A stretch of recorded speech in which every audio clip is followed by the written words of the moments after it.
Welcome fathers who are looking to inspire their kids and become fearless. This is the Become a Fearless Father show and I'm your host, Klaas van Oosterhout. I'm a father of 2 boys, husband and entrepreneur. This show is created to teach you how to take control and enjoy the most difficult job you've ever faced, fatherhood. I'm going to keep it real and share real life experience. A heads up, there is no magic pill. You will have to put in the hours, sweat and tears to achieve victory. Are you ready to improve your health, wealth, relationships, knowledge and become the hero your family needs you to be? I know you are. So get your pen and paper ready and let's become fearless fathers together. Welcome everybody. Sorry for the delay. I couldn't figure out Facebook again. Zoom sometimes just doesn't like me. Anyway, I have a treat again. I'm really excited. I got with me Andrew, and I'm afraid I'm going to say, is it O'Brien or? Yeah. I said it correctly. All right, awesome. So great, man. Thanks to have you on. Let's get the show on the road. Let's start off with you sharing with us just who you are, what you're about. You know, I saw you actually just went on Funnel Hack Radio, so you know a little bit maybe about what they always say is like your origin story, right? So yeah, to hear it, man. Yeah, so I'll do a little 2-minute intro. If you want to dive in anywhere, feel free, right? So I always like to start with that just so everybody knows who I am. So my name is Andrew O'Brien. I'm known as the business publicist, and I'm really good at publicity, but I wasn't always good at it, right? So I experienced 4 things by the time I was age 22. Those 4 things are prostitution, war, suicide, and murder. Now, I was raised by a prostitute mother, had a really rough upbringing, experienced a lot of traumatic things, a lot of sexually traumatic things as a child. To escape my childhood, as I became an adult, dropped out of high school, got my GED, joined the United States Army. I was in the Army for 4 years. During my time in the Army, I deployed to Iraq, where I served a year in Iraq as a lead gunner. So I experienced war. And then I came home, and shortly after returning home from Iraq, I attempted to take my own life about a year later. Luckily survived that suicide attempt with this newfound appreciation for life. Shortly after that, I got out of the military at my normal contract date, got back into the civilian world, and a year after that, my mom murdered her husband, shot him point blank in the head while he was sleeping. Wasn't my dad. But she shot him, and then she asked me to help frame someone else for the murder. I denied it and moved away. But then she tried to frame my brother for the murder. So I went to the police, told them what she had asked me to do, testified against her in court, where she was sentenced to 60 years in prison. Wow. Now, all of this happened. And what I realized in 2013, I woke up and saw the news that 22 United States military veterans were taking their own life every day. And after my own suicide attempt and experiencing such a crazy life, I wanted to get my story out there. I wanted to impact these people. I wanted to let them know that, hey, you're not alone. But I didn't know how. I didn't know internet marketing. I didn't know how to do anything. So I went into a kitchen, recorded a YouTube video, a horribly lit kitchen with horrible audio, and sent it out to some news outlets. Got featured on the news. My second interview landed front page on the local newspaper here in Austin, Texas. It got picked up by the Associated Press, went around the world, and spent the next 3 years traveling the world as a public speaker, sharing my story. And every place I went, I continued to get more media exposure. So it was because of the media that I got to do some really cool things. I spoke at the White House. I got to serve on the National Suicide Prevention Lifeline. I traveled the country. I got paid up to $25,000 for a speaking engagement. I really got to create an amazing career and impact a lot of people's lives because of the power of PR. And that's what led into me becoming the business publicist. Wow, man. You got me speechless already. Yep, got me speechless. Wow, that's a crazy life you've had so far, from like low where you can possibly be until like high where you're now, and even wow, the confrontation with your mom bringing up something like that happening, and then wow, this whole was just gonna go a completely different direction than I had planned it to go. Awesome, man. Thanks for sharing that. Wow, I think I saw that on your on your Facebook, you mentioning that because, well, for the viewers that don't know me yet, I'm not from America. I'm Dutch. I live in Spain, so I'm not, of course, and I'm not military at all. So I'm not. But I saw that you mentioned that there's so many military guys when they come home, they're completely traumatized and they can't handle with that. So for one, that impact that you're making is absolutely noteworthy and amazing. Thank you. Can you share a little bit on? Can you go a little bit deeper on that? Um, like, how have you changed the lives? Is it just through speaking, or and is that just what you're focusing on, the military people, or how has that grown even more into where you at right now?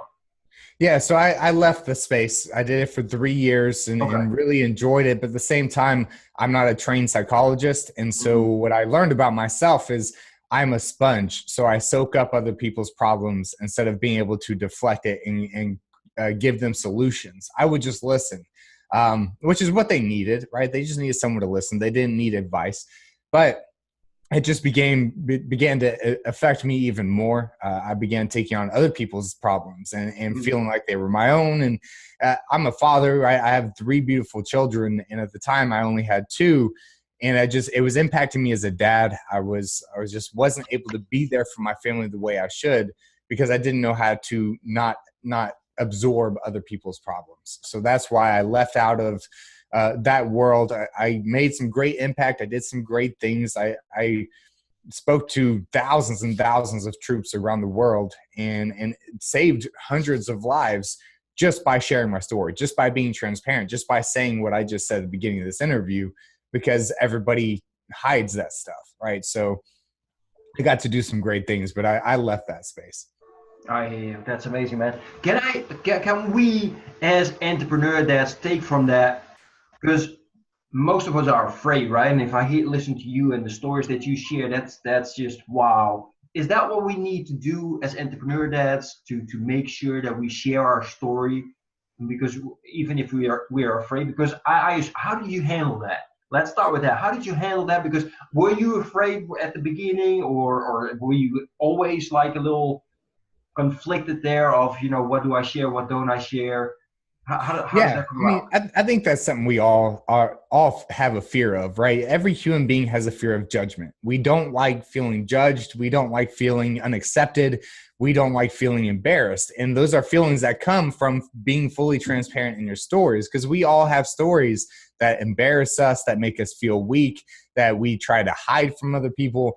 My belief is that you never do that, because what sticks out now, right? Everybody can run ads on Facebook. Everybody can do everything. Like, being an entrepreneur, you can do, anyone has the opportunity, right?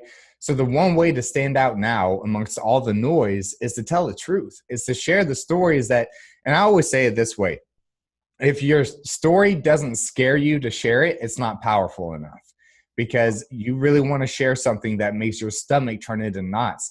The first 6 months of me speaking, I would cry on stage, every stage that I went on, right? In front of uniformed military members, majority male. I would cry on stage in front of these men, in front of these soldiers. And it was hard, but I had to, it was healing for me, right? I needed to face my trauma and things that I experienced, but it also helped them open up as well, because as men first, we are told, don't cry, don't show emotion. And then when you add the soldier on top of that, it really teaches you to harden yourself. And so the biggest thing that I tell everybody is, if you're scared to share it, that's what you should be sharing. Wow, that's powerful. Yeah, I like that. That's something I'm going to keep in my mind as well. And I hope people really listen to this and taking notes, as am I. Yeah, but what you mentioned is so true, man, because that's what I was thinking right there and then. Is I just visioned you standing there in front of all those military guys, hardened as you can possibly imagine, and then you sharing your story. What were some of the responses that you got? Like, were there people really opening up, or what kind of response did you get from these military guys when you were, after your speech? Yeah. So when I was in person, I would spend 2 days on a military base, one day speaking and one day just talking to people, like one-on-one, because after every speaking engagement, I would have a line going out the door of people wanting to talk to me. And so it was great, right? Because again, I always told, I'm not a psychologist, but I'll just listen. We can just talk. And I'm not one of those speakers that gets on stage and disappears. I don't like the way that feels, right? So I want to connect. Public relations is all about relating to the public. If you want to relate to the public, you have to put your ego to the side and take time to talk to each and every person that wants to speak to you, and really show that you care, that you're there to listen, you're there and you care about them. So I would do that at every speaking engagement. Now, that's the positive side, right? When I was in person, it was always positive. Mm-hmm. But when you get into PR, when you start to think about getting your story out there, you have to understand that internet trolls do exist, right? So, since beginning entrepreneurship in 2013, I have had death threats. I have had physical threats. I have had people tell me they wish I would have succeeded in my suicide attempt. Like, I've had people say some really hateful and mean things to me, but I had to learn to get a thick skin to that because of the impact I was making on the other side, right? It's so easy to focus on the negative and not the positive. So I always say, make sure that you understand there's going to be both. If you're going to share these stories, you have to be brave enough and willing to accept the haters and the negativity and even as far as death threats in order to make the impact that you're trying to make. Wow. Yeah. So what you're mentioning is like, you mentioned connecting, relating, caring. Is that like the core for you to the success that you've had so far? Yeah, everybody nowadays online is selling money, right? They're selling, here I am in Bali, living this luxurious life, hanging out at beaches, driving Lambos, wearing Rolexes. And just so everybody understands, I have no problem with those items. When I have money, I like to buy nice things, right? So I don't want y'all to think that I'm hating on those people. I like to buy nice things. I grew up poor, so I enjoy it even more. However, that's not my market. That's not my marketing strategy. My strategy is to connect on a deeper level, share deeper level stories, go further than the surface. Money is the surface, but there's so much deeper roots to human beings. Why do they want that money? What experiences have they gone through their life? When you share hard times of your life and you're open about it and you're transparent about it, you build this connection, this rapport with even an online audience without really having to get on the phone with individual people. It's called parasocial relationships. So I study psychology all the time because I'm not talking about PR like just getting in the news. I'm talking about how do you relate to the public, right? I'm always studying, why do people look up to celebrities? Why do people follow influencers? And I study the psychology behind it because I'm intrigued by the human brain. There's a thing called parasocial relationships. Those are the relationships we build with the influencers that we follow. Right. So like when we follow Russell Brunson, if we saw him in the airport, we would recognize Russell Brunson. We would want to go talk to him. We kind of feel like we're already friends, like we know each other, even though you may have never spoken to him before. Right. And the reason behind that's called parasocial relationships is creating a relationship with millions of people at a massive scale simply by sharing a story that makes them feel empathy. That creates the empathy feeling between you and them. Like, you get me, you understand me, or I understand you. Now we feel like we're friends. Nice. Yeah, I definitely like that. Yeah, and I like the link that you laid with, for example, of Russell Brunson, right? Because I follow him all the time. I got I got almost all of his books. and, I followed a couple of his courses. I actually had the chance to be on his show live, talking to him and with Julie real quick, which was an absolute honor. But I know what you're saying. You feel really close and connected, or his way of connecting with us, right? So loving that. Now I wanted to talk about this. I had this almost at the end, but you've been talking about it, and it keeps connecting with where you're going and where you're at, and that's environment. Right? Because you mentioned I got out of there because I'm the person that I take everything in and I keep it with me, and you start to recognize that's not good for you. So that me looks a little like, okay, environment is so important for a successful entrepreneur, dad, right? So how did that fit in for you throughout this journey, and what can you share with other entrepreneur dads out there, how important that is, and how they could find the right environment for them to be as successful as possible? Yeah, we're all impacted by our surroundings, right? So there's a reason that I'll see family during holidays, but I don't call them to talk about business because, I have a dad who's not even 50. He had me extremely young. And he always tells me that, when are you going to get a real job? When are you going to go and get a stable job, right? And for me, I just learned you don't speak about that stuff to people that don't understand it. Now, here's another thing. I built a 7-figure company in 12 months and then crashed and burned it, right? So I failed it. My first publicity company, it blew up too fast. I was young. I was ignorant to business. I made a bunch of mistakes and I failed, right? Now, I still am making up for those failures to this day. There are still people that I'm making things right with. So, but here's what I learned when I was running the 7-figure company is that I had a team, and to my right always had to be my assistant, who was just the best assistant you could always have. And she always had to be on my right side. If we're at a table, she sat to my right. If I'm at the head of the table, she's to my right. When we're walking, she's on my right side. I had a CEO. I had my operations manager who was on my left. And both my assistant and my operations manager traveled everywhere with me all the time. And the reason is because for some reason, I felt extremely comfortable in that spot. Right? With this person on my right, this person on my left, it just felt right. Right. So what you learn as you start making more money and getting that success is that even the smallest things that can make you feel more comfortable can completely change your revenue because you are in your environment that you need to be in. Right. As entrepreneurs, we all want to just do all the work because we don't trust people. You have to create the environment and give other people the opportunity to show what they can do so you can actually grow and scale a business. So, and from my childhood, right, I always learned after being in such an uncomfortable environment, my childhood and up to my first business that I became uncomfortable with, one thing I've learned is if I really want to scale and grow to where I want, and I think big, I don't want to be a millionaire. I want to own an empire, right? And that's what I'm always working towards. So if I want to make that happen, I have to create the environment, not just be a victim of the environment that I'm in. Exactly. I like that.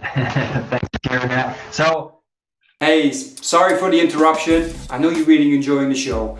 Just want to make sure if you're liking this information, please subscribe and press the like button. And also go visit becomeafearlessfather.com. You get the opportunity to share your biggest challenge at the moment as a father. And it gives me the opportunity to try and help you overcome this. Thanks and enjoy the rest of the show. In regards, because I want to go back a little bit, you mentioned 2013 is when you started, the business that you're in right now, right? Mm-hmm. Can you explain a little bit? Because the thing is, you mentioned, for example, Russell Brunson, and when I look at you, I think of the same thing. When I saw you at first, I was like, wow, man, this guy is, and we look at where you're at now, and then we completely forget all the things you had to struggle and go through to get where you are now, right? We just think, wow, he's just successful. And maybe you hear that even you just talked about the internet trolls, and then probably say that, oh, you're just lucky or, whatever kind of silly things. Can you share a little bit with us, your humble beginnings? How did that look like? And, what did you have to do to get to where you are right now? Yeah. So, when I did the transition between speaking, which I started that business in 2013, my first publicity company started at the beginning of 2016. But at the end of 2015, I was transitioning out of the speaking career where the most I'd ever made in my life was $80,000 in my speaking career into this publicity business. But I had never been a publicist before. I myself have been featured on over 75 global media outlets. But that was results I got for myself. I had never proven results for someone else. So when I first started out in the publicity company, it's funny. I had to borrow money from my brother to stop from being evicted. I had to borrow $800 from my brother because I was about to be foreclosed on in my house that I had bought when I was doing well in my speaking engagements. My electricity, I was staying up working 32 hours straight trying to sell $40 products just to be able to pay my electric bill. I was struggling bad, and I was a dad, right? I had 2 kids at this point. I felt like a failure. I felt like as a man, I felt like it's my job to provide and take care of my family. And I felt like I was failing at doing my job. Just as a man, not as an entrepreneur, as a father, as a husband, I felt like I was failing. And I would literally stay up 32 hours, sell $40 products just to be able to pay enough of the electric bill where they wouldn't turn it off. And I was hurting, right? And it was funny, 3 days after my brother loaned me $800, I got my first $15,000 client. And then I immediately gave him his $800 back. Within 30 days, within 45 days, I made $60,000. And it was, what we learn in entrepreneurship is we have to make it through those moments where most people will quit, right? Because even though I felt like a failure as a father, even though I felt like a failure as a husband, I would feel like more of a failure if I allowed that moment to defeat me. And so that was the hardest time of my life, was just trying to figure out how to keep the electric on.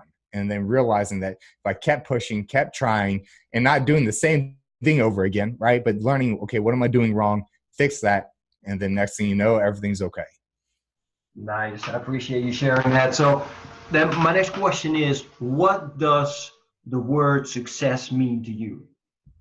Success to me, I always think bigger. So I am a very money hungry person. I like money, right? And I think too many people are scared to admit that. I like money. I like nice things. I like nice watches. I like nice cars. I like all those things. However, my success to me is building something.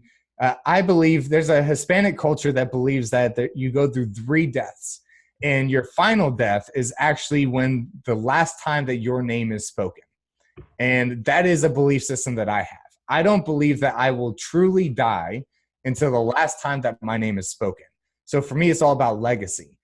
I don't know who my great grandparents were. I don't know their names. I don't know anything about them.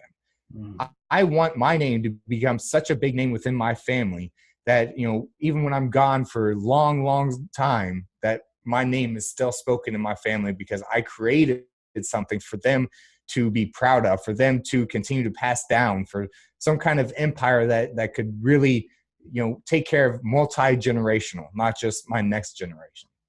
Exactly. That's deep. So I assume you watched the movie Coco with your kids. Yes. Yep. I just remembered that. I remember that. What was it like shrine where they have all the pictures of of all the family members, right? Right. I'm gonna remember that. Absolutely. So sorry, I went a little off topic there. Just a little thought. So in regards to that, man, can you share like somebody that's in those humble beginning spots where you were? What are maybe your biggest lesson or your biggest advice? I mean, you already mentioned as entrepreneurs, we just gotta keep going and learn from our mistakes. But what's something that maybe something tangible, some action type, that you can share with us that we can learn from, for us like me that are still we feel that it's there, but it's just not. It needs to just we're waiting for that tipping point, so to say. Yeah. So there's 2 things that I want to say. So one is, busy work doesn't mean productive work, right? Oftentimes we're going to feel lost in our business. We don't know what to do next. We don't know how to get that next client, how to pay that next bill. So what we do to make ourselves feel good is we'll start doing something, right? Maybe making logos or changing the graphics on our website or updating a blog. And it makes us feel like we're really doing something. We're really moving forward, but really it's just busy work to make ourselves feel better. Right. And so you have to stay away from that. Actually focus on the tangible result. What do you need to do? How many people do you need to talk to? If you need to talk to 100 people a day to get that next sale, then you need to talk to 100 people a day. And then the other thing that I want to say is, don't discredit free work. Free work it could massively impact your business. I built my 7-figure company because I signed Russell Brunson. Russell Brunson was one of my first clients as a publicist. Wow. And I signed him at a very, very low price. And then after 3 months together, I stopped charging him. I did it completely for free. And the reason behind that is because Russell gave me shout outs, and I built my business off of Russell Brunson giving me shout outs, right? So understand that sometimes you got to do that free work. You got to put in that free work to build your name up, right? I crashed and burned my first publicity company, and I just got back in a couple months ago. So what did I do when I realized I crashed and burned? I had to rebuild a new company and a new brand. I went to Frank Kern and signed him. I do Frank Kern's publicity for free. right? Because again, I'm doing the same thing. I'm signing an influencer. I'm making them happy. They're giving me shout outs. It's making me money. So make sure to focus on free work. If you're trying to figure out how to go to the next level, free work is what's going to make it happen. Nice. Yeah. Wow. Because I think that just saying that free work, that really, at least when I say to people like, oh, I just gave a free course to a group of entrepreneur dads, and the environment that I'm in, or some part of the environment, was saying like, stop giving stuff for free, start charging people. Well, I was thinking, no, I want to build this up and I want them to talk about it. So how do you handle, or how did you, I'm assuming you had also like contradictory people around you saying like, why you keep giving people things for free, right? Right. Go about maybe explaining it, or just do you completely ignore it? And I'm talking about especially your inner circle, right? And hopefully your wife is completely, but my wife is absolutely fantastic. She's on point with me. However, I feel sometimes like she doesn't understand, right? Right. So how do you handle that? Yeah.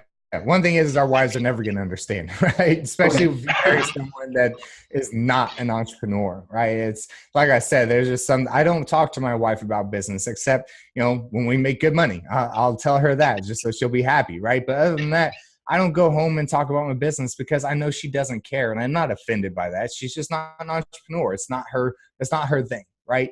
As long as the bills are paid, she's happy. Now, when it comes to other people giving input, I don't take anyone's input to heart if their opinions don't affect my bank account, right?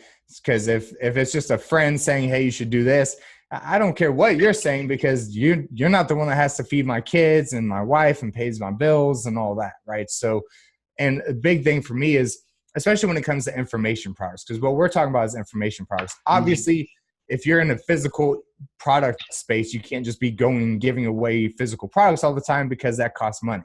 Information products, information doesn't cost us money, right? It costs us time to create the course. Then we try to sell it, or we'll give the course away. So it's not like it's costing you money to do that. And for me, my information, I give away everything, right? I tell all my deepest, darkest secrets. And the reason behind that is because the clients that I want aren't the ones that are going to buy the course. They're the ones that are going to reach out to me and want to do private consulting. They're going to be the ones that reach out to me and say, hey, that's awesome what you do. I'm not going to do this. So let me just hire you to do this for $7,500 a month, right? So it's like, I want those clients that are going to pay me to do it. And I will provide as much value that needs to be provided in order to get that end result. Absolutely. Makes sense. I appreciate that. So in regards to that, I'm wondering, because I don't ask this often, but I have the feeling that you do this, and that's vision, right? And a lot of people that I've spoken to so far, and mostly they're the entrepreneurs that are just starting out, or maybe they're not yet entrepreneur, but they would like to be. But when you start talking about vision, they're all like, oh, no, that sounds really like, in the clouds and not for me. Can you explain a little bit, is that something that you work with? And if so, how important is that for you? How do you go about, creating this for your life? Yeah, I mean, everything we do in our company is based off of vision, right? And we don't shoot small. And here's the deal. The reason at first, when I was at those people's beginnings, right? When I was at that part where I was broke and just trying to figure out how to make ends meet, the rest of this didn't seem realistic. I didn't think I'd ever make the amount of money that I can make and the amount of money that I did make, right? I never thought any of that was possible. And I think as you start to grow a business and you start to make that money, I mean, we had recurring $100,000 months, right? In revenue, right? So it was like, once you see that, you realize just how realistic the rest of this is. If I can make $1 million in a year, there's no reason I can't make 5 or 10 or 20 or 100 or whatever, right? It's all up to me. I make the final, it's up to my actions as far as what's going to happen. So for me, I never aim small. And the reason behind it is because I faced so many challenges in my life that at this point, I know life is temporary, right? And so if I'm going to be here and if I'm going to enjoy this gift that's been given to me to be able to be alive right now, I'm going to chase the biggest dreams I could possibly think of, because I would rather go to my deathbed knowing that I tried than lay on my deathbed wishing that I did.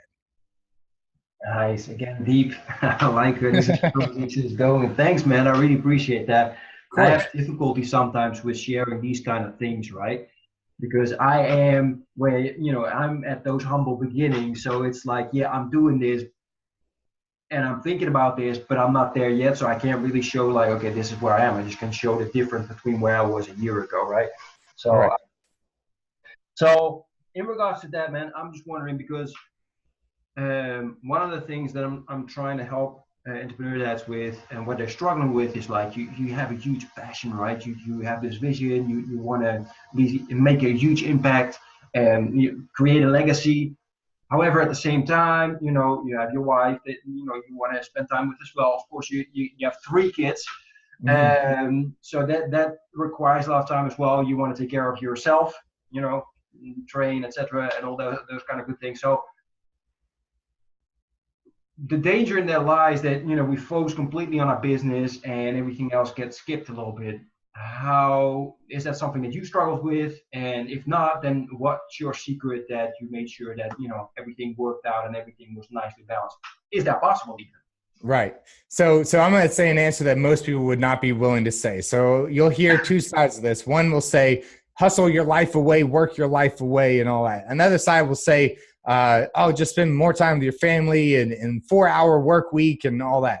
I can tell you what, if I could figure out the 4-hour work week, I would be ecstatic, but I do not believe that's a reality. All right. So not until way down the road when you actually are a CEO of a business, right? So here's what I'll say.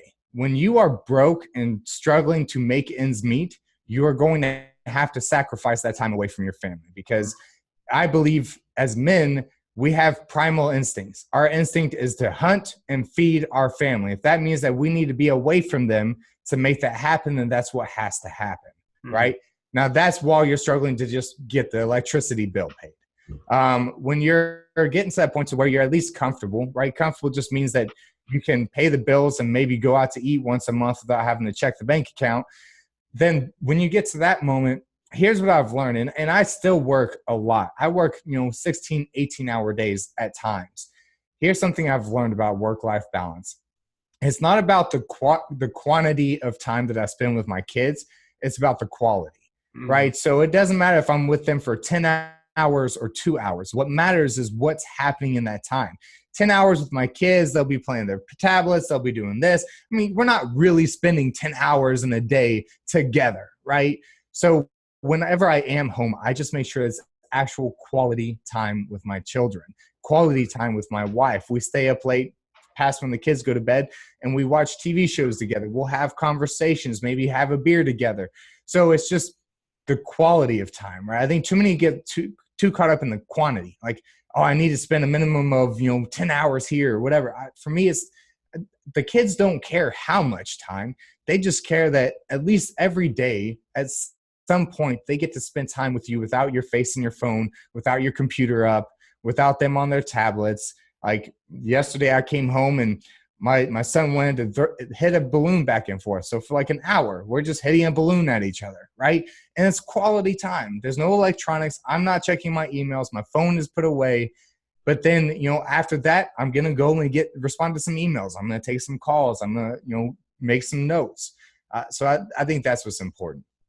Exactly. I like that. And I appreciate you giving an example, because that was actually my next question. Like, okay, what's only time, right? Right.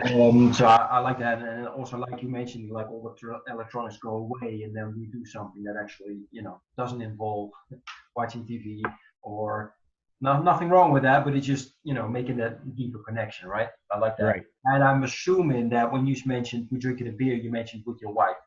Yeah.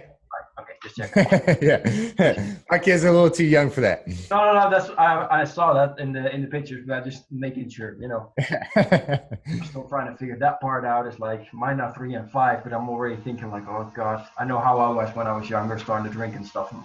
Right. That's don't have that yet, but sometimes you wake up in the middle of the night. Hey, something else that I want to talk about before I want to go a little bit more into also talking about your kids and your wife. those kind of things as a father, right? Um, 2019 is almost coming up, right? I'm just wondering, are you already preparing for that, or are you now working on finishing strong this year? What's your um, what's your plan, or how do you plan your year? Do you plan your year? How does that go about? So entrepreneur desk can get a little direction of, how detailed do you go, et cetera, et cetera. Yeah. So, a lot of people, I'm not very structured in my goal planning because I Okay. feel like I operate off of excitement. So I need to feel excited every day. If I know exactly what's going to be done every day, I get bored. It's too repetitious. So I like to stay excited. Now I have the vision. I know where we're heading. I know what needs to be done to get there. I just don't know exactly what day and time each one of those tasks are going to be done. So like in 2019, we are focusing fully towards the software. So we have a software now, and that's our main focus, right? Because here's what we did. We did the agency stuff. Then I transferred into a consultant and information products.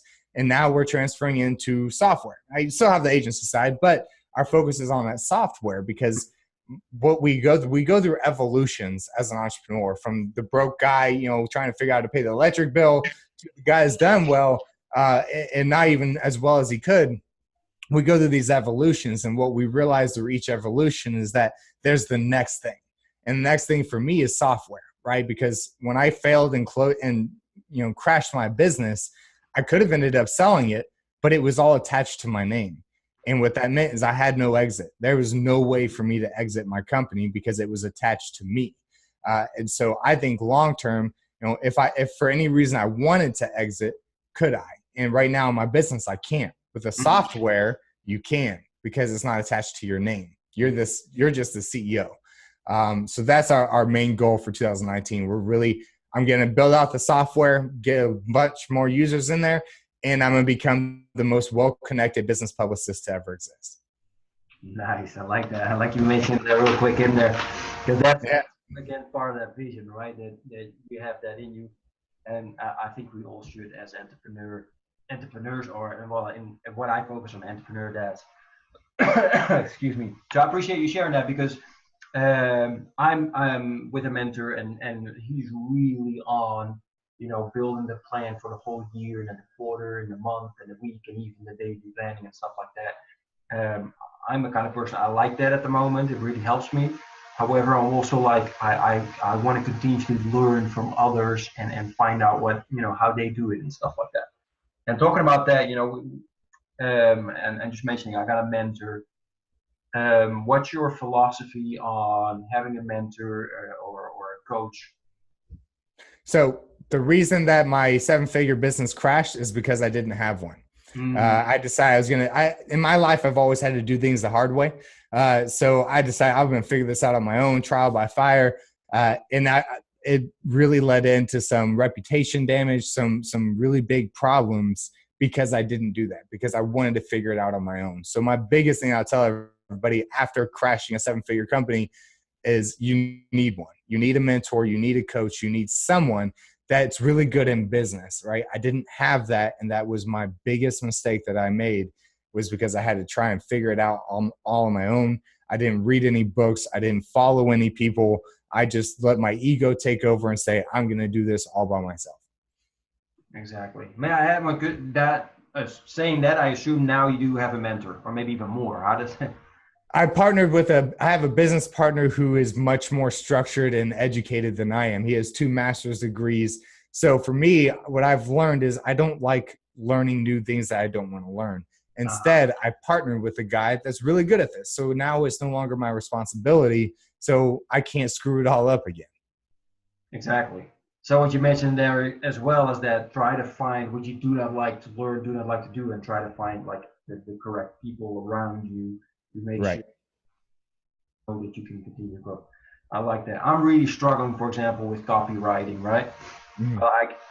I can do the video thing, and I can talk, but then I have to write, and it just doesn't come out. So I'm trying to find somebody that can really connect with me there. So I appreciate that. So in regards to your kids, right? You got 3 kids. I spoke with one entrepreneur that so far, and he also mentioned like he doesn't just have a vision for himself, he also has a vision for his kids.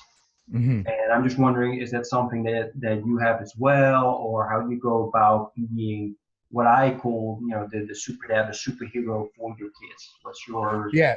So I train my kids to be entrepreneurs. My kids are all homeschooled. We don't do public education because I feel like it's prison. I feel like public education just teaches kids how to operate in a factory and how to sit down, shut up, raise your hand, follow this line. Like it's just, I don't feel like it allows them to be creative. So all of my kids are homeschooled, and I teach them business, and they watch daddy do business, and they watch daddy on the phone calls, and I sit down and I explain my business to them as they become of age to understand it. And I motivate like my kids to, if I tell them, my kids have two options. You have two options. I'll either invest in college or invest in a business, but I'm not going to invest in both. So Mm. you can decide which one. You can go in debt for college and have a business, or you can not go to college. I don't care what they do, as long as they're moving in a positive direction. But I do train my kids to be entrepreneurs because I want them to be, and I won't be disappointed in them if they're not. I just want them to understand that you don't have to go work for someone else to live a fulfilled life, and that you can create your own life and have freedom and impact people while making really good money. Like you don't have to choose one or the other. And so that's what we're teaching our kids. And I want to provide them, I want them to never have to worry financially. And it's because I did. Now, at the same time, they have to work for the money, right? I got my 10-year-old, she has to work for her money. She doesn't get an allowance. She gets paid for a job that she does. And if she doesn't do her job, she doesn't get paid.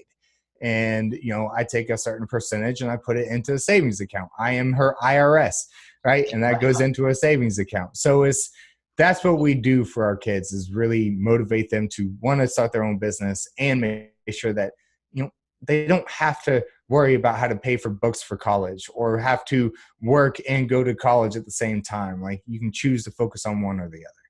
Exactly. So when you say like, okay, my 10-year-old, has to work for, I do like this because I'm assuming she's not like, shoveling or, but I'm doing like this because I want to know what does it mean for you to have your 10-year-old do work, because I also pay my 3 and 5-year-old, but I'll share in a minute what I do. But I'm dying to hear what you consider them Yeah. work. So she cleans the house, Okay. right? She mops the floor, sweeps the floors, does the dishes. It's just chores, right? Cleans her room. I don't pay her for because that needs to be cleaned no matter what. But when it comes to the general area where everybody eats, everybody lives, living room, kitchen, when she cleans that, she gets paid. She gets paid to entertain the younger ones because I got my 10-year-old, then I got my 4-year-old and my 2-year-old. So she gets paid to entertain the kids so mom and I can just hang out, right? So we can just go watch a movie without being interrupted and like just spend some quality time together, with us. So those are certain things that we have her work for her money. Exactly. Okay. I appreciate you sharing that. So what I do, I have a 3 and 5-year-old. What I do is I pay them when they do work that helps them to write faster, write better, learn, like read better, etc. Because I want them to read as fast as possible so they can start reading like books that will help them become a better entrepreneur, right? So Right. I was wondering what you considered that. I'm trying to create that right away where they like, okay, I'm an entrepreneur already, and they get paid for something that creates habits for once they are an entrepreneur. So I appreciate that. That's something to think about for me at least as well. So you mentioned something that's so important for me, and I'm really struggling with this: quality time with your wife, right? Mm. And you're lucky you got your 10-year-old, so she can watch. I don't have that yet, and of course, I'm at that humble beginning where finances are a little bit hard, and you were in the same position. So I'm wondering, what did you do to make sure that you have quality time and we're connecting with your wife? At the humble beginnings, I did nothing. So just to Okay. be honest, like we sat down and had that conversation, and I had to explain to her that, look, we're not going to be able to spend much time together. I really have to make ends meet. I'm going to have to work. I'm going to have to be away. When I was a speaker, I traveled for 80% of the year. Like, Wow. I just explained to her that this is what I have to do. And at one point she did ask me to quit entrepreneurship because, we were broke and money wasn't working. And when we had that conversation, we had a serious conversation, and I told her, I said, look, I will leave you before I ever quit on my dreams. And I told her, it's not because I don't love you, but it's because I will resent you for the rest of my life if I give up on my dreams for you. And we had that conversation once, and that was the only time we had that conversation. But like, we have a whole new revamp coming up, and I told her, look, for the first 3 months of this coming year, like, I'm not going to be home much because we're really focusing on the software. There are times where I have to be away from the family. I have to put in this hard work now to really set things up so I can spend more time with the family later. So, but we always have that conversation ahead of time of, hey, next month for 3 months, I'm not going to be home much. I'm going to be working. I'm going to be at the office late. Like, it's just part of what I have to do to get us to where I want us to be. Exactly. So open communication is what you mentioned, right? Yeah. Okay. See, that's I admire that, because that's sometimes it's difficult, right? I mean, you just mentioned, like, look, I mean, I love you, but I don't never want to resent you. Just saying those kind of things, that's not easy. How did you come? Is that confidence, or what is that within you that makes you so open in your communication? Now with us, or with the audience, but also with your wife. And is that something that you learn over time, or please share? Yeah. So, my past really taught me a lot. After all the traumatic things I went through and all the hard times, what I've realized is I've gone through enough crap now that I just want to enjoy my life, and no one will stand in my way of that. Like, no one. I don't care how much I love them. I don't care how much they mean to me. No one will ever stand in my way of my happiness, right? And I believe that the only person that can truly make you happy is yourself. You can't depend on someone else for that. And so I know what I need to be happy, and I know where I'm heading. And I always share that, you can either be in the car with me or jump out, because I'm not stopping, right? Like, I won't even slow down to let you jump out. You better just jump out at full speed, because I'm not stopping. And I will never pause, because the one time I pause, I could die in a car accident on my way home tonight. What I want to make sure is that I was happy while I was here. And so I think it's more of, I've been through enough where no one will ever stop me from creating my own happiness. Exactly. And because this is also, you had so much happening. Of course, that's an exception to, most, for example, like me, like happy childhood, happy everything pretty much, where it's like, you kind of get dulled into like this zombie kind of life where we most of us are in. No, we just, hey, you gotta work, you gotta do this, you gotta do that. Is there some advice that you maybe have that you can share with us, for those that are in that and don't have that traumatic experience? Because it kind of slaps you out of that situation, and all of a sudden you take a look differently. And what would be your advice to those that are just snoozing away? Here's my advice: go to a nursing home. Okay. That is the best piece of advice. Go to a nursing home. My wife and kids just were at one this morning, so they volunteer at a nursing home twice a week, and they go twice a week to go spend time at the nursing home. Go to a nursing home, and it will immediately slap you in the face. Is that where you want to be at 80? You know what I mean? Is that where do you want to die in this nursing home filled with other old people, and not enough money to take care of yourself, not enough money to even be able to die comfortably in your own house? Like, go to a nursing home, and that will slap you in the face real quick. Nice. I like that. Hands-on advice. It's always the best. Great, man. Thanks for that. So we've been talking a lot about, entrepreneur dad, and I'm just wondering, let's start off with that. Entrepreneur dad, what does that mean for you? Yeah, you know what it means for me is that I can create a future for my children. And it also means that I have to focus a lot on quality, right? Normal dads work 9 to 5, Monday through Friday, and spend every weekend with their kids, going to every soccer game, baseball game, you name it, Boy Scouts, Girl Scouts. I have to pick and choose what I can be at and what I can't. And that's just, it's temporary, right? I will continue to grow a business and eventually be able to spend more time, but it means sacrifice, right? That's the best word I can use, sacrifice. Nice. I like that. And because I've been speaking a lot also to fathers that do the 9 to 5 or maybe even work longer, and then they also have the commutes, and what are the benefits right now that you see that you're like, look, this is the reason why I do that and why it helps me for my kids as well. What are the benefits of being an entrepreneur, Dad?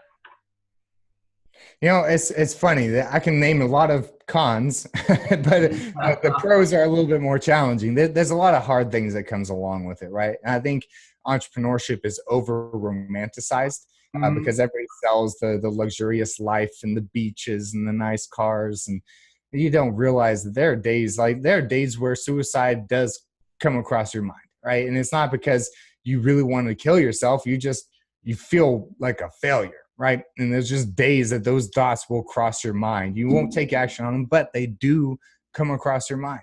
The pros of being an entrepreneur, Dad, is the freedom that I can make it to every sporting event. I just got to, make my schedule match that schedule. The fact that I can go home at any point. If I miss my kids right now, I could leave the office and go see them. Like, I don't have to request time off to go on vacations. I don't have to, clock in or clock out or call in sick. Like, none of that happens. I work a lot more for myself than I've ever worked for anyone else. But, the pros is worth the investment. Exactly. Great. Now, you mentioned just now, or earlier, I must say, the 4-hour work week. You also got things like Miracle Morning, etc.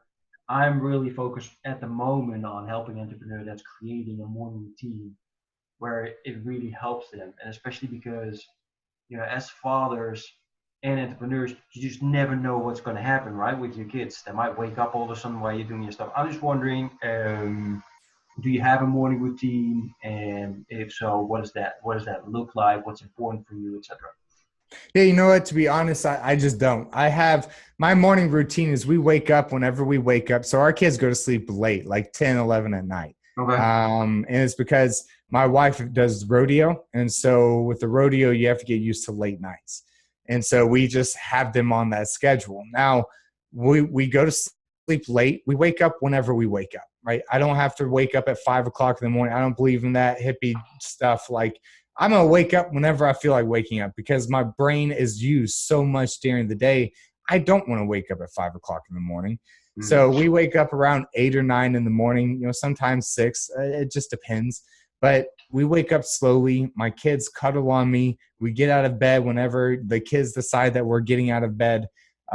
We eat breakfast. We drink coffee together. We just spend some time together. And slowly I get ready and leave. And then I'll leave the house, get to the office around 10 o'clock in the morning. And some days I'll leave, around 4 o'clock in the afternoon. Other days I'll leave at 8 o'clock at night. Just depends on what's going on that day. But it's just, I like just a steady, no rush lifestyle. I don't like structure. It's just, I don't like the way it makes me feel. Exactly. So that's what's the most important, not just to make sure that, you feel, or you're in as Tony Robbins said, you're in a certain state that will help you be most effective throughout the day. Right. Exactly. Great. I appreciate that. So,